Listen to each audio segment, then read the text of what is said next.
Hello and welcome to episode 4 of Talk Richmond, a podcast hosted by Richmond Council and hosted by me, Councillor Jim Millard.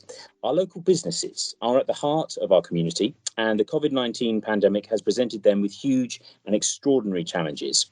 Today, we'll be discussing this, as well as the importance of shopping locally, so that our beloved shops, restaurants, cafes, gyms and other retailers in the borough can bounce back and continue to bring people together.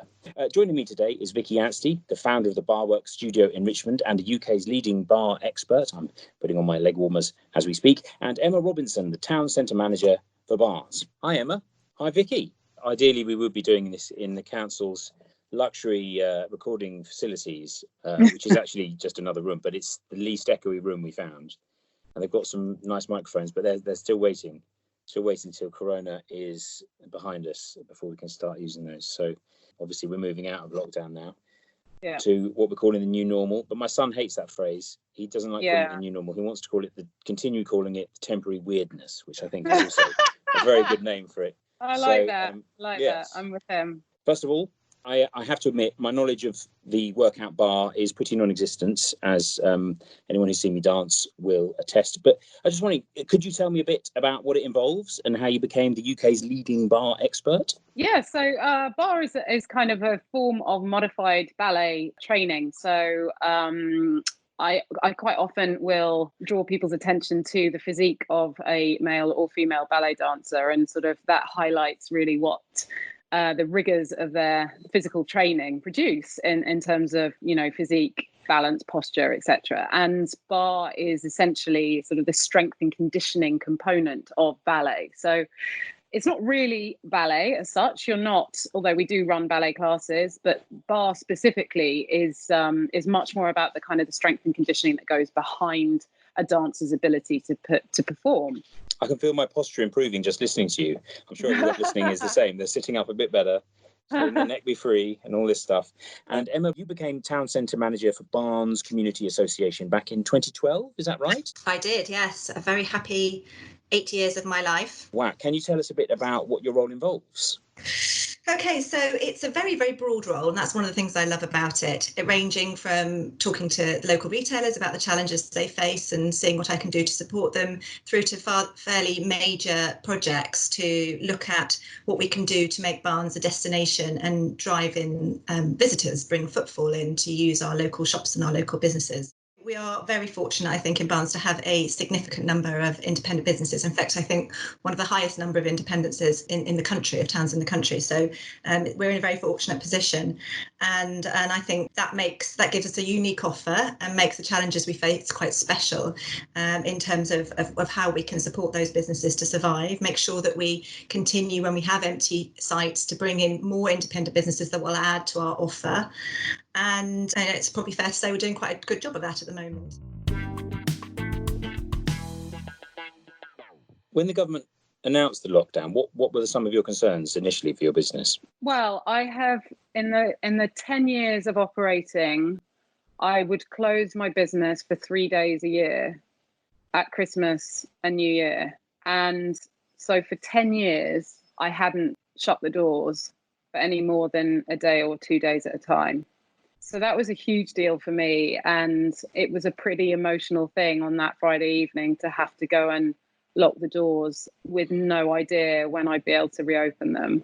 That was really hard. And, it's a business that I've built up from scratch, that I set up during a recession in 2009. So I guess that initial phase was very emotional to begin with, but then kind of quite heady and just, well, we're all in this kind of crazy situation together. So, I remember the first time that I went to the supermarket with a legitimate need to actually buy food and toilet roll. And I've been working so hard to try and, move my business operations online that I kind of hadn't really clocked the reality of what was going on in the outside world. And I was shocked when I got there to find the only fresh fruit I could buy were grapefruits, and there was no toilet roll, and you couldn't buy more than one bag of pasta. And that was like a real wake up call. I was so sort of immersed in the immediate situation of like, how am I going to keep paying my bills and my staff? So yeah, huge. Like, I guess the whole thing's just been, it's such a cliche, isn't it? But like such a roller coaster, really. Just like one day to the next, 1 week to the next. Businesses in Barnes have certainly not had it easy over the past 18 months, with Hammersmith Bridge closing to motor traffic and then with COVID-19. So how has Barnes changed over the last 18 months? Well, the last 18 months have been significantly challenging for Barnes. In April 19, Hammersmith Bridge closed to vehicle traffic, and the whole community, businesses and residents, went into a state of shock. Our transport routes were stopped, our bus routes stopped. Elderly people couldn't get over the bridge, their friends and family, and to hospitals and GP surgeries over there. And life really significantly had to change. Our business community suffered straight away from a significant drop in footfall. Barnes is in a fortunate position in that we're just over Hammersmith Bridge, so we're very close to a lot of the West London communities of Notting Hill and South Ken and West Ken, and residents from those areas would regularly pop over to Barnes for an evening or for lunch, and obviously that stopped. And these businesses have had to find ways of surviving by adapting their model and looking at ways of drawing in local residents and changing the services that they provide. I've been doing what I can to support them where I can, trying to help them think about new ways of working. We've launched a home delivery service, so people who are isolated or people who are staying at home can actually continue to use local shops without having to go down to the high street. And obviously the grants that have been provided through the council from the Chancellor have made a significant difference to our businesses over the last few months. But there are significant challenges ahead.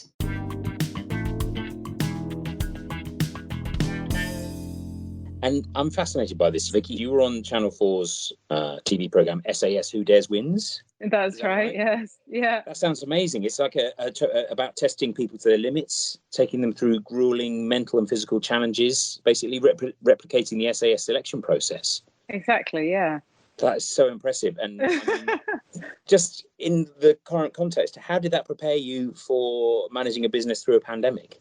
Wow. Well, I definitely had to draw on my resilience, I have to say. That was an amazing experience. And actually, I got to participate in the first ever series that included women. So that was a real privilege. And super proud of that whole process, really, and where I got to in that process. And it was just an extraordinary opportunity to learn, I guess, primarily what I'm capable of physically and mentally, but also, to learn from some of the most incredible individuals with decades of SAS service behind them. Obviously everyone's been through a really tough time, and we continue to go through a tough time right now. It's certainly not over yet, is it? But I guess just that notion of taking each day as it comes and taking things one step at a time, and just kind of digging deep and being gritty about things, is making tough decisions as well. So there's been a lot of things I could draw from that experience, for sure. The council recently completed a business survey with businesses in the borough on the impacts of COVID-19. 90% of respondents said that they'd been impacted negatively by the pandemic, which is hardly surprising. And we're now in the recovery phase, but the road ahead is still uncertain. What are some of the key challenges facing the businesses that you work with over the next few months? I think the major challenge of all businesses is how they can bring in customers, but keep them safe at the same time. So they need the footfall to generate the income so they can pay their business rates and their rents. But equally, they need to make sure that their customers are safe. And that's a challenge that we have within the local businesses, but also outside the local businesses on the streets. So we want people on our pavements, but equally we want them to be at a safe distance from each other. I think we see on the ground the reality of the results that the council have seen in their survey. So it has been a tough few months, and many businesses getting in touch with me saying, how am I going to pay my rent? How am I going to survive over the next few months? But the evidence in Barnes suggests that they have survived, and some of them have actually adapted and are doing quite well now. And we've got an example of a cafe on Church Road called And Feast, who stayed open throughout. Whilst many of our cafes closed, he stayed open. He kept his business open throughout the lockdown period and just adapted it to meet the government guidelines, and has done well out of it, being in a minority of coffee shops that actually stayed open. Inevitably, his custom increased. And the residents valued the fact that he had gone out of his way to stay open. We pretty much overnight moved to having to build our own online platform. And I'm very lucky to have a friend who is pretty IT adept. And so he was able to help with that. And we started recording live classes and streaming them. And yeah, it was a very manual, laborious, technically complicated process. And obviously I went into the business of what I do at Barworks as a fitness instructor and someone with a drive to setting up my own studio. Through that process, I've obviously become a business owner, although I, rarely actually think of myself that way. And now I'm like an IT guru and a COVID compliance officer as well. It's just, my whole kind of role and career has just changed overnight, and having to get my head around IT and technology, that it doesn't come naturally to me at all. It's been there have literally been nights of tearing your hair out. So now we're obviously back in the studio to a certain degree now, although on a restricted basis in terms of how many clients we're able to take in the studio. But also, it costs me a lot more to run a class on that basis. And I'm also very reluctant to kind of reopen on the same basis as we did previously, because what if we go into another lockdown? I don't want everyone to suddenly kind of dive straight back into the studio, and then we've got a task on our hands again to try and encourage people to go back online and train. So we're trying to kind of keep that hybrid model going, and we're tweaking it and adding things and changing things and listening to our clients to understand what their needs are.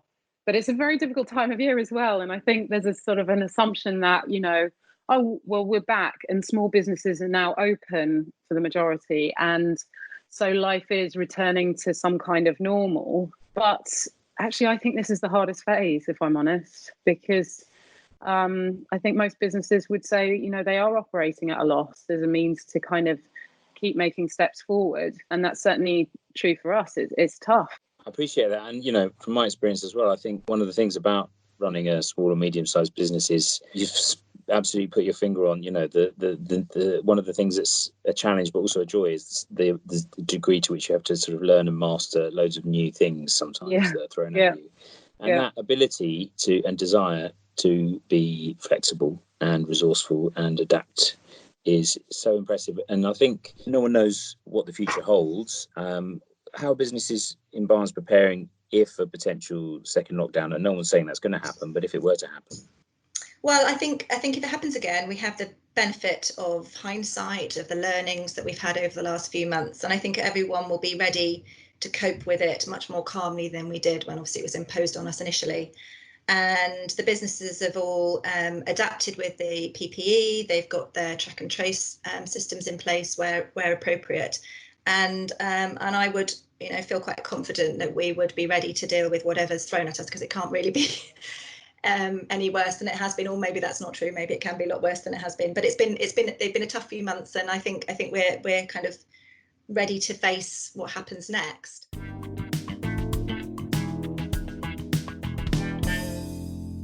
The council's launched a Shop Local campaign to encourage residents to spend their money locally and with independent businesses. Shopping locally is all about supporting locally owned businesses that employ local workers and serve local consumers. This is now obviously more important than ever to help our businesses recover from lockdown. What do you think are some of the biggest benefits of shopping locally?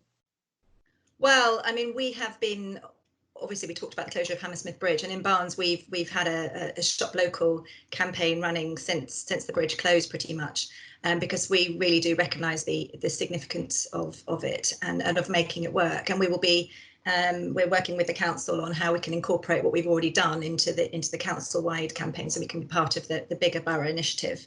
But it is incredibly important. I mean, as residents, I know what we all value about our local communities is the fact that we can pop out and pick up a newspaper or a cup of coffee and have a wander around the shops. And our local businesses really are at the heart of our community, and they influence our choice of where we live. They influence our property prices, how we bring up our children, the lives that our children have in the community. And so they are a fundamental part of our lives. And I think residents realise that if they don't support the local businesses, then they won't survive, and the community will significantly change. And getting that message across is an important one. And I think all of us town centre managers have this challenge on a daily basis of reminding residents of the importance of supporting their local businesses or potentially losing them. And obviously at a time like this, it's even more important than ever.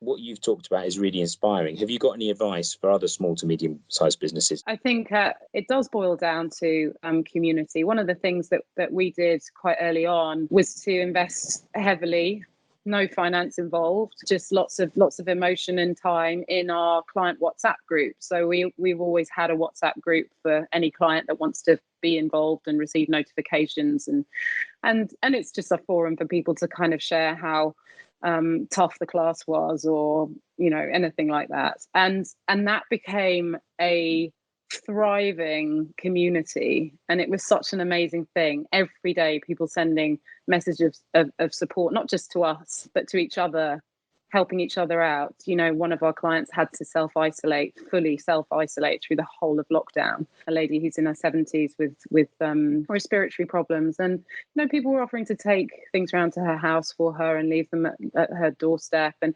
it just became the community, the Barworks community became a much stronger thing because of lockdown. So I think it's things like that don't cost you any money whatsoever. If you can invest in those things and kind of develop those communities, a sense of family and belonging, then they're the things that really, really matter in the long run. Well, that's great. Really good advice. And it's so important to us as a councillor, but also as a resident. I just think we value our local independent businesses so much. It's such an important part of what makes our community so special, and we really want you to survive. We want to support you get through this and move on to pastures new in the future. Let's look forward to those sunlit uplands. Thank you. It matters a great deal. And as a small business owner, I am aware of it, but it is getting through to us as well, which is a lovely thing. We do feel supported. So we're very grateful for that.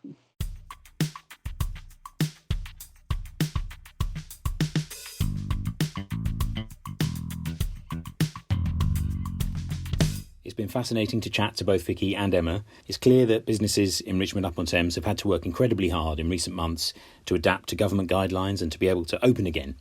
Sadly, many of our businesses will be facing an uncertain future, and so we must play our part in supporting local, independent businesses and the great people, like Vicky and Emma, who make them so unique.